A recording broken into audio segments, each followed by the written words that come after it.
ASTRO BOT. What can I say about this game that hasn't already been said by multiple people already?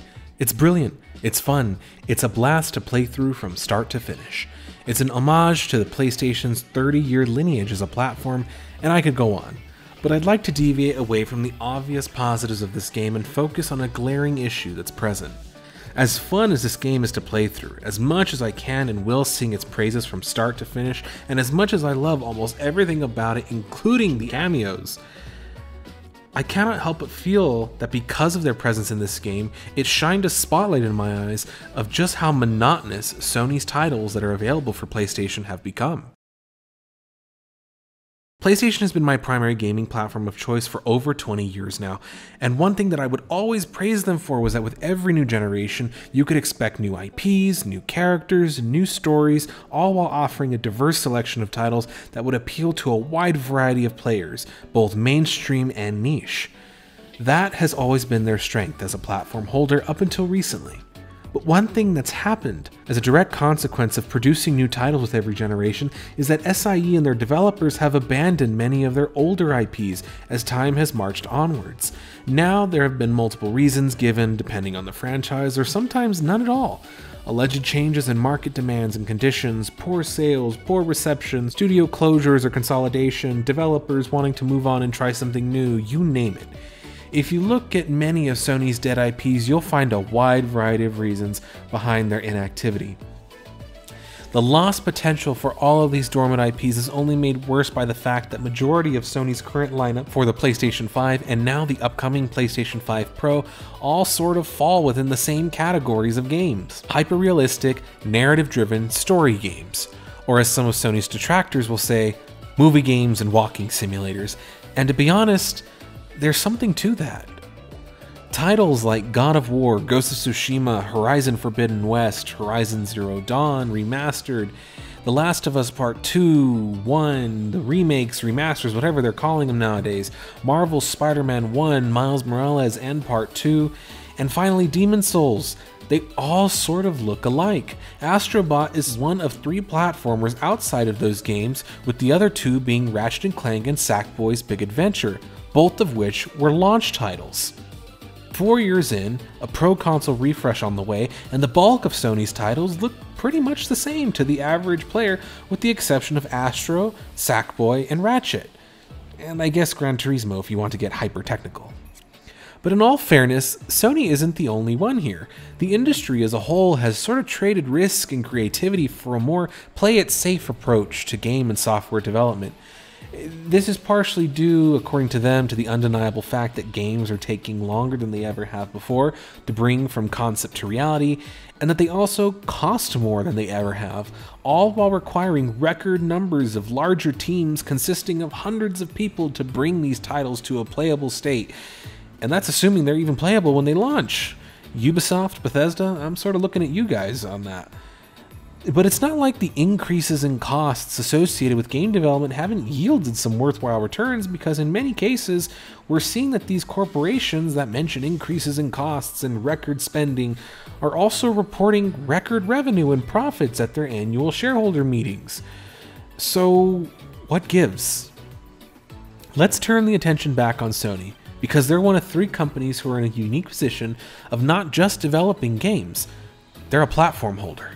Their exclusive titles generally serve one of 2 purposes. The first, recoup the costs associated with the game's development, as well as the platform's cost of manufacturing and upkeep, and 2, help sell the platform to the average player by providing must-have titles and games that are unavailable elsewhere. I say this because up until recently, the business model of consoles was a subsidized one that was meant to be affordable for people, wherein the platform holder manufactures the console and sells that console at a loss of varying degrees, and recuperates the losses and makes their money with software sales. With this in mind, you would think it would be in Sony's best interest to push for a greater diversification of their games lineup, yet that doesn't seem to be the case.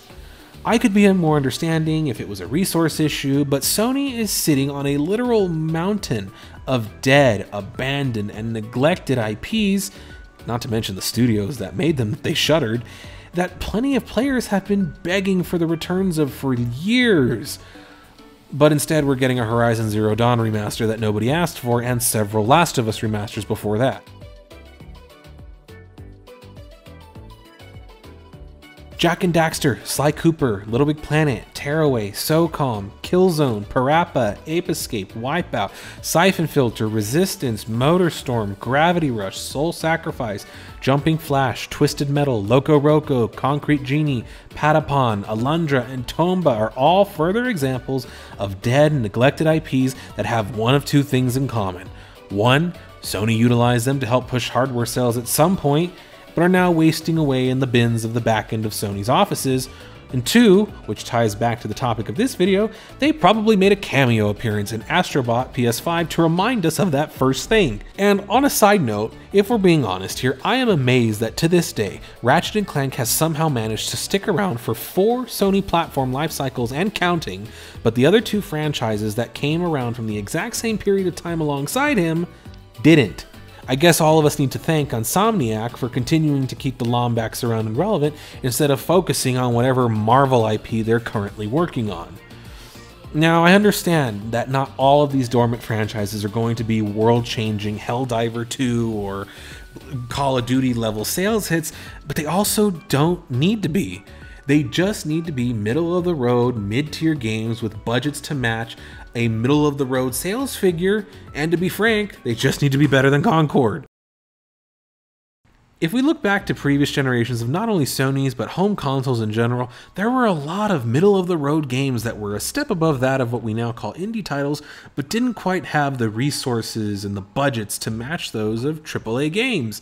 Hence why the term AA games has sort of been coined to describe these titles retroactively by many people. Aside from their smaller budgets and less available resources, these AA games served a very pragmatic purpose for customers. They filled the gaps in between major releases that were well known and gave folks the option to try something new while they waited the release schedules out. And on top of that, you often found more developers trying new ideas and new gameplay mechanics, which gave customers more options and more games to play in between the well-known major titles. Were they always great? No, but variety is the spice of life, as they say. And this sort of came back when Sony launched the first generation of PlayStation VR. It had its share of AAA games, but there were a lot of AA games that filled the gap in between their major releases that were definitely a step above that of the traditional indie title. The need for AA games, these experimental, unique, middle-of-the-road titles, has never been more obvious than with Sony's current 2024 lineup of 3 currently available in-house or second-party releases so far this year. Helldivers 2 back in February, Stellar Blade in April, and finally Astro Bot releasing back in September. And if you compare Sony's output of games year on year compared to previous generations, it's just outright pitiful. But it's obvious that as time and technology have progressed, it's gotten longer for platform holders like Sony to pump out titles year after year at a consistent rate for the platform they're currently supporting. In the PS1 era, game development would take 1 to 2 years on average, with 1 year or less for sequels.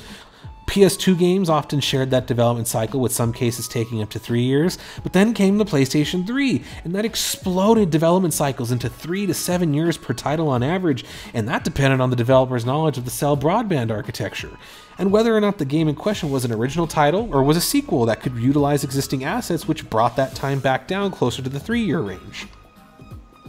PS4 sort of brought that cycle back down, with averages of game development taking between 2 to 5 years, but now PS5 games can not only take between 2 to 5 years, but up to 6 to 7 years and hundreds of millions of dollars, so that developers can achieve hyper-realistic ray tracing graphics on a one-time release title that we can expect a sequel for in another half-decade or so. Now remember, it's important to note that with all this information, that the average lifespan of a home console is 5 to 7 years on average. So with all that in mind, the current trajectory for games shows that if you're lucky, you'll get 1 original title per console generation, with a sequel ready either at the end of the generation or even worse, at the start of the next generation of consoles. We've already seen this with God of War Ragnarok, Horizon Forbidden West, Spider-Man 2, and the upcoming Ghost of Yotei. All of these games had their prequels in the PS4 generation, and the sequels that we're all still waiting on likely won't be ready until the end of the PS5's life cycle or at the start of PS6. Meanwhile, the output of games from Sony in between these major releases is just completely dead, and players have to rely on third parties to hopefully produce something worthwhile. But the problem is that most third-party titles in this day and age are just aggressively, overly monetized, predatory shit.